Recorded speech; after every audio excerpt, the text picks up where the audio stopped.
Seja bem-vindo ao Sindiguarda São Paulo SP, mais um programa Fique por Dentro, mas primeiramente o Márcio vai dar uma palavrinha. Isso aí, o recado é para você que nos assiste e que ainda não é inscrito no canal do Sindiguardas SP. Inscreva-se agora, não perca essa oportunidade. A você que já é inscrito, ative o sininho de notificações. Curta o nosso programa, compartilha, deixa um like pra gente.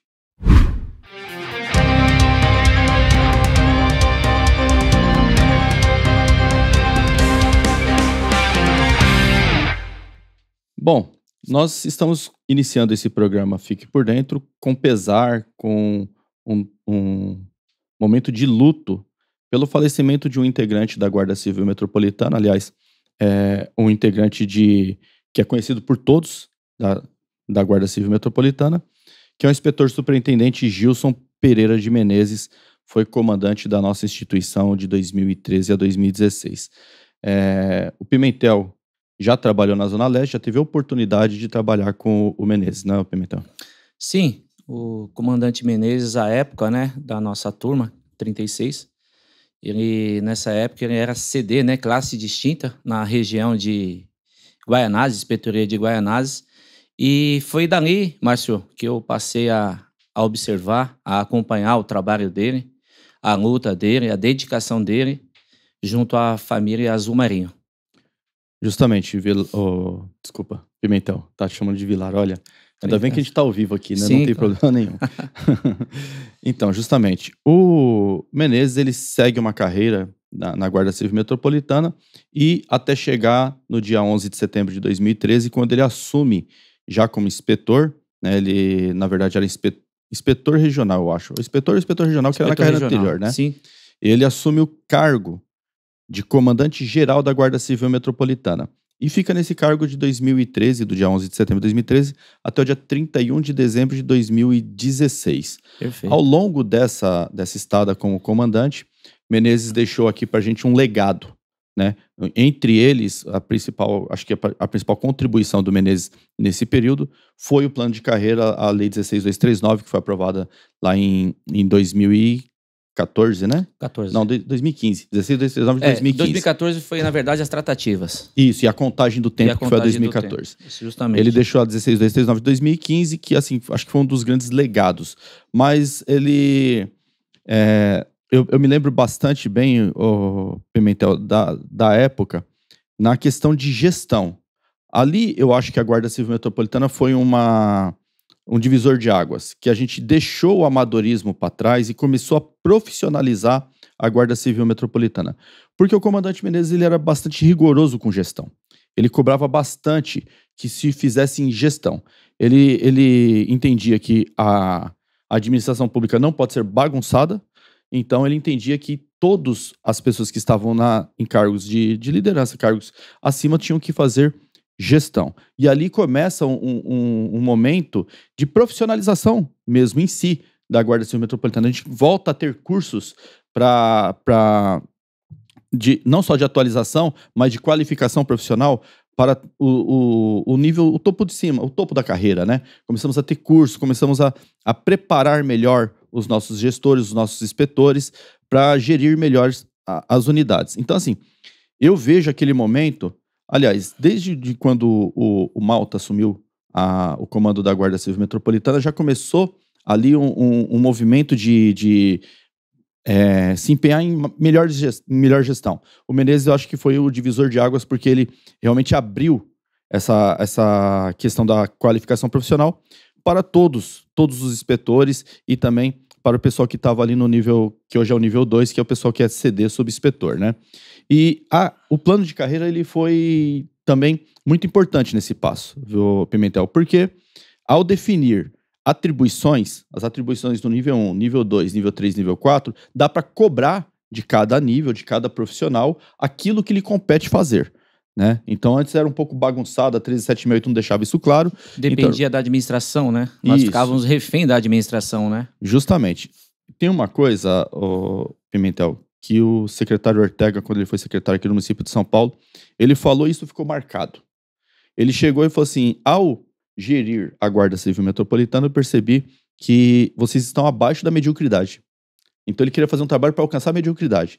Foi uma fala dura? Foi. Mas chacoalhou ali a árvore e a gente começou a pensar em gestão. Porque realmente era uma bagunça, né? E o Menezes teve uma participação muito importante nesse momento histórico da Guarda Civil Metropolitana. E por que eu falo que ficou um legado, Pimentel? Porque a gente não retrocedeu. De lá para cá, a Guarda Civil Metropolitana vem paulatinamente melhorando. Melhorando, até que a gente chega num momento que, muito embora não seja o ideal de gestão ainda, a gente pode dizer que hoje é bem mais profissional do que era antes, né? É verdade. Então, Márcio, eu confesso que não tem como nós não lembrarmos, né, da figura do nosso sempre comandante Menezes, né? Nós somos da turma 36 e você, assim como eu, como os demais que aqui estão assistindo, eles com certeza vão lembrar que nós ficamos 11 anos parados no cargo, né? 11 anos sem saber para onde íamos. Exatamente. Muitos, eu me recordo, e você também, quantas baixas tiveram, quantos pedidos de exoneração ocorreram devido a esse marasmo, devido a essa questão que a administração pública ela poderia fazer, né? Não era algo impositivo, Justamente. como veio com a criação da lei, né? Nessa questão aí do plano de carreira. Em 2015, nós acessamos já como CE, né? Fomos a CE, classe especial. Em 2016, eu já fui a CD, já era bacharel em Direito. E então agradeço imensamente esse trabalho que foi feito pelo comandante Menezes, junto também ao sindicato. Justamente. Temos aqui que valorizar os diretores aqui do sindicato. E uma outra situação, Márcio, que também me chama muita atenção do comandante Menezes, você se recorda, nós tínhamos, assim como todos os colegas da guarda que adentram a corporação, é muito comum a gente comprar a nossa arma particular. Sim. E isso me marcou de maneira positiva na gestão do comandante Menezes, que o primeiro ato dele de ofício, acho que você se recorda à época, foi ele colocar a nossa arma particular inserida na nossa funcional. Aquilo para mim foi um marco em termos de guarda civil, em termos de um profissional da segurança pública, que nós somos um profissional da segurança pública, e até então nós tínhamos que ficar dando explicação à polícia militar, a quem quer que seja. A partir daquele momento, daquela decisão do comandante Menezes, acabou essa questão. Quem tem a sua arma cadastrada de acordo com os órgãos responsáveis, na época era o Sinarme, né, Márcio? Sinarme ainda é. Ainda é. E o que ocorre com isso? Acabou esse problema. Então, hoje, o colega, aqueles que aqui estão, que estão chegando, inclusive, aí as últimas turmas, já não passaram, já nem sabem desse problema que outrora nós tivemos, não é isso, Márcio? Justamente. O porte particular, ele passou a integrar o porte funcional, né? E a gente passou a ter um problema a menos na nossa vida, Justamente. né? Foram vários atos de gestões. Eu me lembro... De gestão, desculpa. Eu me lembro que ele pegou muito pesado naquela questão de documentação das unidades. A gente tinha unidade que não tinha documento, não tinha bits, não tinha documento, não tinha nada, né? Então ele pegou pesado, cadastramento, documentação. As unidades passaram a ser prédios regulares da administração pública. Onde já se viu a administração pública ter prédio irregular? Né? Se é um munícipe que tem uma casa irregular, a administração pública multa. As licenças, né, Márcio? A VCP do Corpo de Bombeiro. Não tinha nada. Não tínhamos nada. Essa parte posso dizer, de classificar e enquadrar as coisas aonde tem que ser feitas, assim, ele foi primordial. O inspetor superintendente Gilson Pereira de Menezes foi vítima da meningite. Aliás, a gente tem que chamar a atenção para que tem um surto, né? Um surto de meningite na cidade de São Paulo. Acho que na Zona Leste esse surto talvez seja maior. Tem uma campanha de vacinação, acho que é mais direcionada a crianças, ao pessoal da saúde e ao pessoal da educação. Contudo, a Guarda Civil Metropolitana, como é um órgão que atua nas escolas, principalmente no policiamento escolar, também deveria ser alvo dessa campanha de vacinação contra a meningite. O comandante Menezes foi vítima da meningite, acho que em razão da meningite ele teve lá a parada cardíaca e infelizmente não sobreviveu à doença, né, o Pimentel. Muito triste. Foi muito triste, deixou todos aí uma situação de luto profundo, né, a família, lá nós acompanhamos. e ao mesmo tempo deu para perceber o quanto ele era querido, né, Márcio? O quanto ele Justamente. era... Ele deixou um legado, a verdade Sim. é essa, né? Nós não temos aqui a não ser a falar a respeito agora do nosso, então, comandante Menezes aí, a gratidão.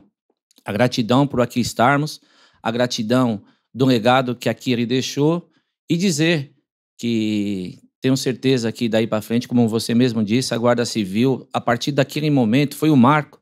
Tivemos, sim, outros comandantes, naturalmente, cada um fez aquilo que era possível, mas, salvo engano, foi a partir do comandante Malta para frente que a gente passa a ter um comandante de carreira, não é isso, Márcio? Justamente, o comandante Malta passa a ser o primeiro. Passa a ser o primeiro, e vindo o comandante Menezes, naturalmente ele fez por onde deixar esse legado. E lembrar, né, Márcio, que antes de ele assumir a cidade de São Paulo, essa megalópole, né, ele, a convite do então prefeito Haddad, né, o Fernando Haddad, hoje o ministro da Fazenda, ele passou por Osasco, nosso comandante Menezes passou por Osasco, não só pelo comando lá, a quem muitos lá têm um grande carinho, né? Ainda ontem nós estivemos num simpósio lá, um seminário, né, Márcio? Isso, em muitos Barueri. muitos colegas lá, não só de Barueri, como também da corporação da Guarda Civil de Osasco, perguntaram sobre ele, sobre como tinha sido o enterro, né? Como foi toda essa questão, que foi muito rápido, foi algo que pegou a todos de uma maneira desprevenida, e a gente ainda discute aqui o que podemos fazer como sindicato para alertar aí ao nosso comando, à nossa secretaria, para que outros colegas não venham passar por essa situação que fez com que levasse o nosso comandante Menezes. É isso que eu tenho para dizer, Márcio. É isso, Pimentel. E a diretoria do Sindiguardas naturalmente participou da cerimônia fúnebre do comandante Menezes. Foi uma cerimônia bastante emocionante, né? O filho do comandante fez um discurso bastante emocionante. Todo mundo que presenciou ou assistiu, porque ela foi transmitida pelo YouTube, teve lá, assim... Verdade. Se sentiu emocionado pela fala do filho, né? Perder um pai é difícil, perder uma pessoa que, assim, tão querida, assim, também é muito difícil. E jovem, né, Márcio? Jovem, verdade. Atleta, inclusive. Atleta. O comandante Menezes cuidava bastante na questão de saúde, né? Sim. Então, foi bastante difícil, foi bastante emocionante a cerimônia, né? A gente tá passando aqui algumas imagens da cerimônia fúnebre do comandante Menezes, né? E vai ficar as boas lembranças, vai ficar o legado que ele deixou aqui, porque as marcas que ele deixou na administração pública não perecerão com o tempo, porque a administração pública, a partir daquele momento, ela só tende a melhorar, né? Melhorar. O aspecto de respeito ao trabalhador, a gente começa ali, naquele momento ali, ver que a administração pública começa a voltar os olhos para o trabalhador, para o ser humano que exerce a atividade. Eu me lembro bem, o Pimentel, que antes da gestão do comandante Menezes, não é nem fazendo uma crítica às gestões anteriores, mas existia uma forma de gerir que era a gente chamava de gestão do chicote. Verdade. É melhor castigar para que o servidor produza. Quando vira a gestão, começa o Fernando Haddad prefeito, o Menezes comandante, eles mudam o sistema de gestão para a gestão da recompensa. Não é mais a gestão de chicote, é a gestão da recompensa. Vamos recompensar para que o servidor produza. E aí a gente começa a colher o quê? Como você disse, o porte funcional, a DEAC começa a ser paga, a gratificação de região estratégica, motorista, tudo isso passa a ser regulamentado e começa a ser pago. Gratificação de desempenho, né, Márcio? Prêmio de desempenho. Prêmio de desempenho. Então, tudo isso passa a ser o quê? Como formas de recompensar o trabalhador para que ele produza. Enquanto a gestão anterior era, vamos punir para que ele produza. Como que geria antigamente? Se o servidor pegasse licença médica, ele era removido. Saía lá da unidade dele e vinha para o centro de São Paulo. Era assim que funcionava. A gente chamava de gestão do chicote, por quê? Penaliza para que ele produza. A partir do momento que entra na gestão da recompensa... as coisas mudam. Porque o servidor se sente mais valorizado. É olhar para o ser humano que está dentro do uniforme, produzindo para a sociedade. É isso. E com valorização, né, Márcio? Que é o principal, né? Exatamente, Pimentel. Esse é o ponto. Quebra o paradigma. quebra aquele ciclo que a gente vinha de só penalidade, só penalidade, só Sim. penalidade, porque isso desmotivava o trabalhador, né? E aí o trabalhador passa a ser motivado. Já falei em alguns programas aqui anteriores que hoje o servidor ele só se afasta se ele precisar mesmo, realmente ele tiver uma necessidade de tratar da saúde, ele vai se afastar. Antigamente a gente não via isso. A gente via servidor se afastando porque o chefe era ruim, a servidor se afastando porque ele não era valorizado, A porque ele perseguição, não né, era Márcio? motivado. Exatamente. Perseguição. Então, quando você entra na gestão da recompensa, o cenário muda. E aí começa a profissionalização da coisa. Esse é um legado que não vai desaparecer na administração pública. Nós vamos nos aposentar aqui, Pimentel, se Deus quiser, e a gente vai ver que esse legado ele só é uma curva ascendente, ou seja, ele só veio a melhorar. Ele partiu de um ponto e desse ponto só passa a melhorar. A gente não vai mais regredir para a gestão do chicote. Com certeza. Com certeza. Na verdade, é como você disse, né? Foi uma mudança, né? Na gestão, na coragem, né? Que teve o comandante Menezes, mas isso nós acompanhamos eles 22 anos, né? O nosso comandante Menezes. E ele sempre foi determinado, ele sempre foi uma pessoa para frente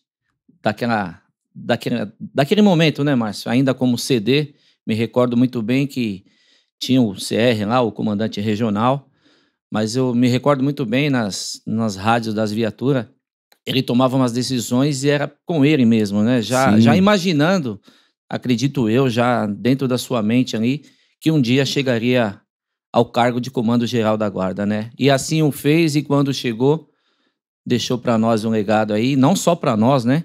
Mas para os que estão chegando e para os futuros que ainda virão aí para a Guarda Civil. Os parabéns ao eterno comandante Menezes e a toda a sua família aí. É isso aí. A família do comandante Menezes, aos amigos, as nossas condolências, os nossos pesares e fica aqui registrada a nossa gratidão, o nosso reconhecimento à pessoa que foi Gilson Pereira de Menezes.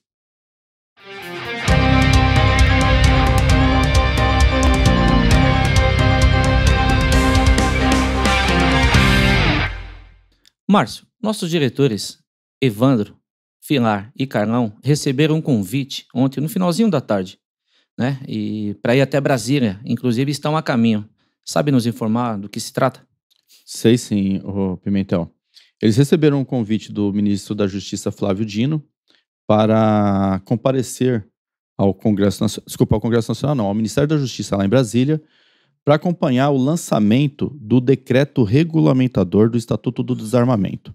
O governo Lula começou, eles já nos primeiros dias eles já anunciaram que eles iam mudar o decreto do Estatuto do Desarmamento, que era aquele decreto do governo Bolsonaro ainda, e eles já anunciaram no primeiro dia, vamos mudar. Aí soltaram um decreto lá que fez algumas alterações e compôs uma comissão para estudar e soltar esse novo decreto, que é o decreto que será publicado na sexta-feira, dia 20 de julho.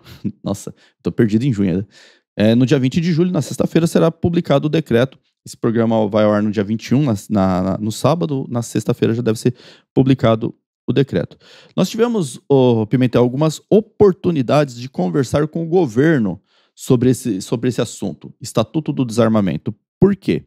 Quais eram as grandes preocupações das categorias profissionais de guardas municipais do Brasil inteiro, Pimentel? A gente não quer retroceder naquilo que a gente já tem conquistado no que se refere a armas. Ou seja, hoje a Guarda Civil Metropolitana trabalha com os calibres 5,56, 9mm, 380, 38 e calibre 12. Né? A gente não quer retroceder.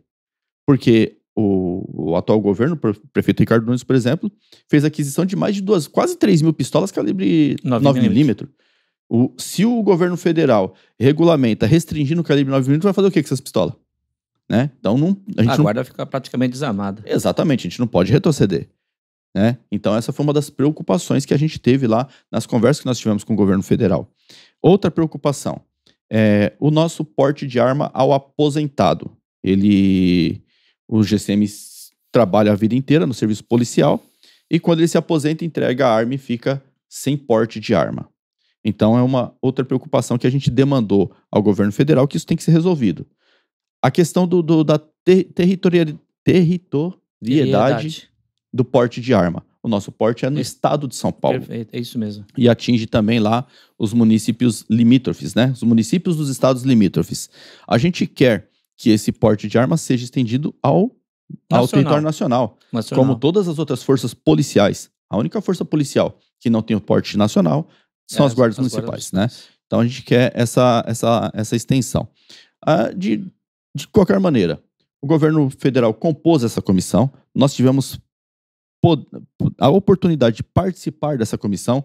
O Evandro participou pelo menos 2 vezes, falando diretamente ao Ministério da Justiça. Eu tive a oportunidade de fazer uma participação, vou até pedir para colocar um videozinho curto aqui, uma parte da participação, que eu pontuo essas questões que eu acabei de falar aqui. E depois disso, a FENAGuardas, a Federação Nacional de Sindicatos de Guardas Municipais, vem fazendo um intenso debate com o governo federal, justamente para não regredir, né? A gente sabe que o governo federal ele deve deixar um pouco mais rigorosa a regra para aquisição, porte de arma para o cidadão. Na questão aí que você está falando é do CAC, né, Márcio? Isso, com certeza isso sim. haverá, né, ocorrerá, na verdade, uma restrição considerável, tendo em vista que na gestão anterior, né, do presidente Bolsonaro, houve-se uma liberação gigantesca, inclusive tendo até desvios, né, caindo muitas das vezes essas armas na mão de pessoas delinquentes, foram provados por A mais B. E o governo atual, ele quer restringir esse alcance, né? Sim. Fazer o que, na verdade, ele, pelo que eu entendi, nós vamos só saber, no caso, amanhã, né, Márcio? Através do decreto, de que forma vai estar. Mas pelo que eu tenho acompanhado aí, através dos noticiários, a questão maior, a preocupação do governo é limitar para que não chegue ao alcance das pessoas de providência duvidosa e que isso, de certa forma, venha a incorrer contra os agentes de segurança pública. Justamente. Essa é a minha visão. É óbvio que acaba aqui prejudicando uma pessoa ou outra que usa desse porte, né, que é o CAC, para o seu serviço também, para sua segurança pessoal, para sua segurança pessoal, mas nós sabemos que da forma que estava, não tinha como ficar, não é isso, Márcio? Então, o Pimentel, uma das coisas que eu falo que foi novidade nessa proposta foi a discussão. Isso. Tá? Porque o governo anterior ele não discutia, pelo menos não com as categorias policiais, a questão de armas. Ele discutia lá com quem ele tinha interesse de discutir e soltava lá as regulamentações. Esse governo ele chamou para discussão quem tem interesse nisso. Na reunião que eu participei, por exemplo, estava o presidente das grandes fabricantes de arma e munição. Eles estavam na reunião. Então, ou seja, não pode se dizer que não foi democrático, porque as pessoas que têm interesse, né, tinha lá presidente de associação de CACs, por exemplo, as pessoas que têm interesse nessa regulamentação participaram da discussão falando e notificando o governo federal através de ofício, através de documentos, através de comprovações técnicas. Então, todo mundo opinou sobre a questão de armas no Brasil. Nós opinamos, obviamente, naquilo que interessa para o guarda municipal, para o guarda civil metropolitano. Para a gente, o que interessa é isso.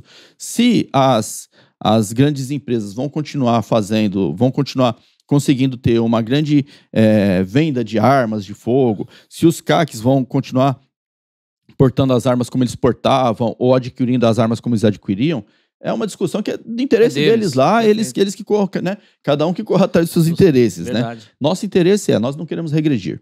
Nós estamos com calibre 5.56, nós estamos com calibre 9mm, essas armas são do município de São Paulo, a gente não pode perder esses calibres por causa de uma restrição, né, de imposta por calibre. A gente já tem o porte de arma que ele vai do estado de São Paulo e municípios dos estados limítrofes, quer dizer, a gente não pode recuar, a gente só tende a abranger, a aumentar esse porte de arma. E o porte de arma do aposentado, que ele era justamente restrito pelo decreto.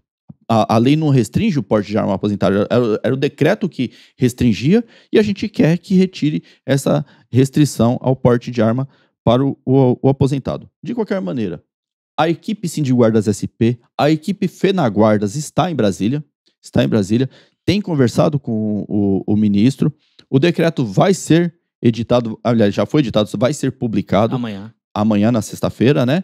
E se houver alguma coisa lá que está em desacordo com aquilo que a gente espera, com certeza nós voltaremos a conversar com o governo para que corrija, até mesmo porque o decreto não passa pelo Congresso Nacional, é um ato do Executivo, o Executivo pode refazê-lo aí, que nem, por exemplo, o governo anterior fez 6 decretos lá numa semana.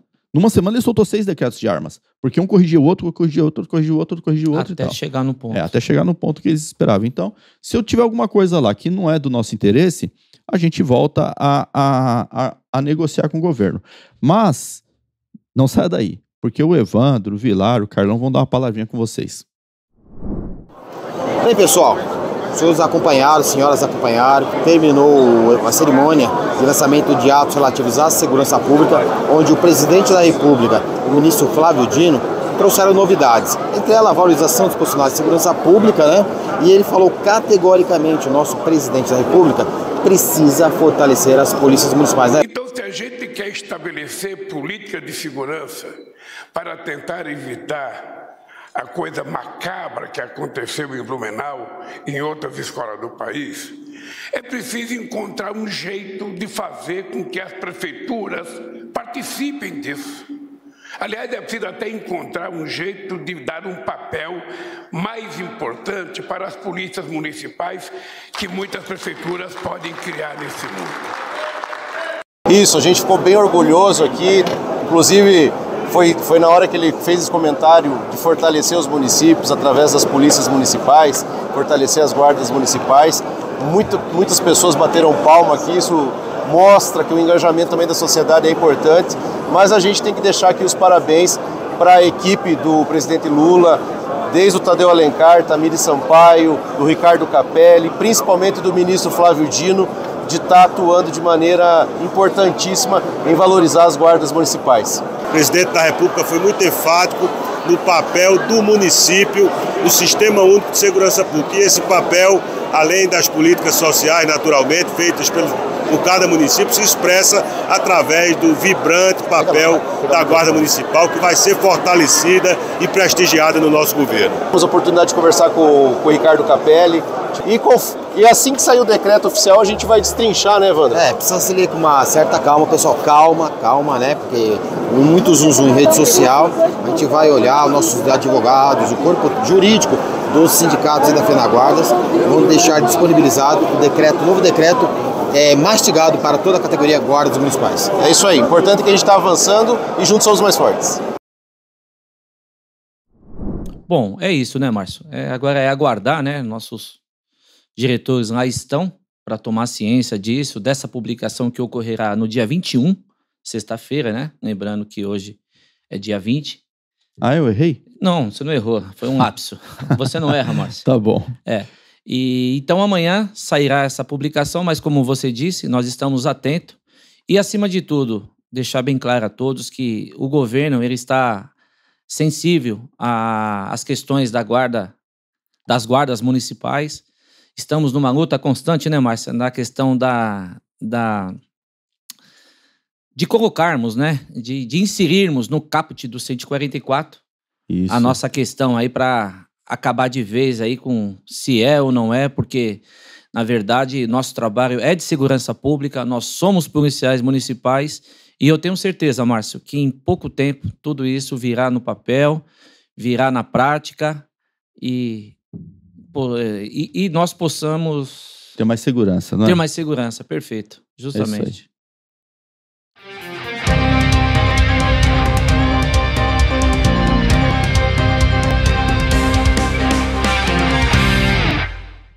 Bom, nesse bloco estamos aqui com o companheiro Rafael e o assunto da semana que a grande mídia está discutindo é a Cracolândia, né? É um fenômeno, um problema social que não é de hoje, já é antigo, né? Aliás, eu acho que a Cracolândia já tem quase a minha idade, viu? Tem a idade da guarda. A idade da guarda, 36. Eu tenho um pouquinho mais, pouquinhozinho a mais, sim, só, né? Eu tenho uns 2 aninhos a mais que 36. Mas, de qualquer forma, é um fenômeno social que passou o governo A, B, C, D, direita, esquerda, acima, arriba, abaixo e ninguém resolveu. É verdade. Né? Mas sempre é pauta, sempre é foco a Cracolândia, o fenômeno social Cracolândia, não é isso, Rafael? Exatamente. E sempre tem, todos esses anos, né, Márcio? Sempre tem especialistas que sabem solucionar, né? É incrível, né? Recentemente, Márcio, eu tive essa infelicidade, né? Infelicidade de assistir essa entrevista. E assim, por um lado, ela foi proveitosa, né? Porque a gente teve uma fala do nosso diretor Vilar, né? Mostrando que o trabalhador teve vez em opinar, né? Mas a parte ruim foi que, como sempre, né? O nosso diretor, ele faz uma fala enorme, passa por, sei lá, 20, 30, 40 minutos, 1 hora de entrevista, e eles vão lá e pegam um trechinho de alguns segundos para poder contribuir ou não de acordo com A, B ou C tem sobre as guardas municipais, né, Márcio? O editorial é deles, né? O editorial é deles, né? Agora, só para poder rebater algumas falas, ô Márcio, sobre a fala dos especialistas, né, que arrumaram, né, que esses especialistas para mim eram novos, né, porque eu nunca os vi na área dos juristas, né? Estamos aqui com o excelente jurista nosso, o Márcio, né, que é uma figura extremamente capacitada e eu não conheço, não sei se você conhece eles, ô Márcio, mas assim, numa análise bem rasa, ô Márcio, você tem lá a Constituinte lá de 1988 atribuindo a competência da proteção dos bens, serviços e instalações às guardas municipais. Não vou nem entrar na 13.022, nas leis posteriores, na legislação do SUSP, né? Bens, serviços e instalações, e a qual ele rebate, né, essa questão, né? E na divisão dos bens, os bens públicos, você tem os de uso comum, especial e dominical. E de uma maneira muito bem rasa, a Guarda Civil Metropolitana está fazendo a proteção dos bens, além dos agentes lá também, além da proteção do entorno, né? E só que esse especialista, ele não enxergou e não leu essa parte, Márcio. Né? Mas deixa o nosso repúdio aqui, registrado da figura do Sindiguarda, aos especialistas de plantão, que falaram mal das guardas municipais, apesar de todas as correntes estarem sendo favoráveis às guardas municipais, e a população está pedindo, né, o aumento da atuação das guardas e aumento de competência. Inclusive o governo federal, quando assumiu, né, ele reconheceu e levantou a nossa camisa. Mas, deixando essa parte de lado, né, a gente tem um vídeo aqui do nosso companheiro Vilar e do nosso presidente Evandro, né, que eles vão estar falando sobre o agravo da entrevista. O agravo da entrevista. Vilar, essa semana saiu uma reportagem na TV Record sobre uma reportagem que eles estavam fazendo um levantamento, né? Cracolândia, sobre a Cracolândia, lá, a atuação da GCM de São Paulo, da Guarda Civil Metropolitana. E parece que você deu uma entrevista lá, parece que foi um pouco mais longa, né? Sim. Mas isso foi aproveitado quase que nada da sua... Quase 100% mais longa que a Globo, né? Mas o que acontece é que tanto a Globo, naquela antiga reportagem, quanto a Record, ela não utilizou aquilo que nós falamos. Por quê? Qual foi, talvez, o intuito da reportagem, né? Levar ao público uma errônea informação de que a Guarda Civil Metropolitana não é uma polícia. Foi errôneo isso aí. A Guarda Civil Metropolitana é uma polícia. E ela atua. Inclusive, nós fornecemos para a Rede Record a Lei 3.022, aliás, até esmiuçada, né? Tem a referência da lei para procurar, se quiser a íntegra, mas justamente naquele inciso que diz que, diante de flagrante delito, o policial das guardas municipais é obrigação conduzir a presença da autoridade policial. Então, assim, ficou, talvez, assim, a matéria um pouco tendenciosa, né? Contra as guardas. Exatamente, né? Contra a Guarda Civil Metropolitana, a polícia da cidade de São Paulo. Essa é a verdade, né? Mas nós, guardas civis metropolitanos, nós, Sindiguarda São Paulo, nós não trabalhamos para a Rede Record. Nós trabalhamos para o povo de São Paulo. O Sindiguardas trabalha para você, policial da maior cidade do Brasil. E nós vamos continuar lutando. Não apareceu lá, não tem problema. Acompanhe nas nossas redes sociais que a verdade está lá. Vilar, eu só posso complementar a sua fala? Sim. Pessoal, o Supremo Tribunal, recentemente, essa semana, confirmou por 10 votos a 0 que o Estatuto Geral das Guardas é constitucional. Ponto. O Supremo Tribunal Federal, que está atrás do nosso companheiro Carlão, que está filmando aí. Exato. E acabamos de sair de um ato aqui no Palácio do Planalto, onde o governo Lula está lançando um projeto, né, um plano de segurança pública, e o próprio presidente da República falou que temos que fortalecer as polícias municipais. E não é um repórter tendencioso, uma emissora específica, que vai deixar a nossa moral abatida por causa de uma reportagem muito mal feita e tendenciosa. Bom, como vocês viram, né, o Vilar, o Evandro participando e colocando realmente a posição da entidade sindical. E como você bem disse, né, Rafael, se fosse uma questão fácil de solucionar, já teria sido solucionada, né? Ou agora eu até gostaria de ver outras forças policiais atuando aonde a Guarda Civil Metropolitana atua. Eu quero ver qual que seria o resultado. Em vez de deixar a Guarda Civil Metropolitana lá, deixasse a Polícia Civil ou a Polícia Militar lá fazendo esse trabalho. Eu queria ver qual seria o resultado. Aí eu queria ver o que o especialista ia falar, né? É certeza que aquele resultado que, no nosso ver, é de excelência, é porque a Guarda Civil Metropolitana está atuando.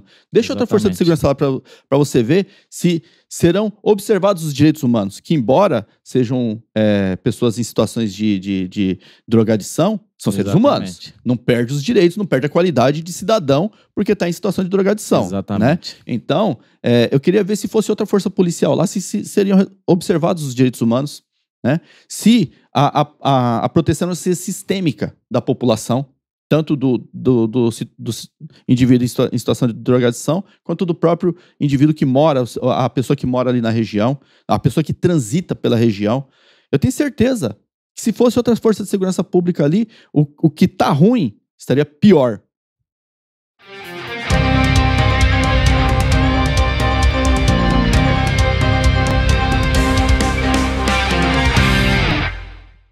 Márcio, a Guarda Civil Metropolitana tem um compromisso importantíssimo com a categoria. Semana que vem, na terça, quarta e quinta, do que se trata? É isso aí, Pimentel. Nos dias 25, 26 e 27 de julho, ocorrerá nas unidades da Guarda Civil Metropolitana a coleta de votos das eleições do Sindiguardas SP. Assim como divulgamos anteriormente aqui no programa, no site do sindicato, em grandes mídias, nós estamos em processo eleitoral, né? Houve um período de inscrição, apenas uma chapa se inscreveu para concorrer, essa chapa já faz aí a divulgação do seu material, e no dia 25, 26 e 27 é coleta de voto. É onde o policial vai lá e deposita na urna o seu voto para a eleição de uma nova diretoria, de uma nova composição aqui do Sindiguardas SP, né? É um momento importante, né, Pimentel, porque é o marco da democracia, né? É isso. Bom, Márcio, é o momento aí da democracia, é o marco, né? É o momento do Guarda Civil depositar o seu voto ali e eleger aquele que irá representar por mais um mandato, né? São 4 anos à frente. E dizer a todos, não deixem de votar. Declaram o voto de vocês.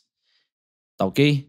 É isso aí, participação. A gente é o momento de participar mesmo, né, o Pimentel? As eleições são estatutárias, a gente tem a previsão do estatuto que tem que ter eleição, então é bom a participação de toda a categoria.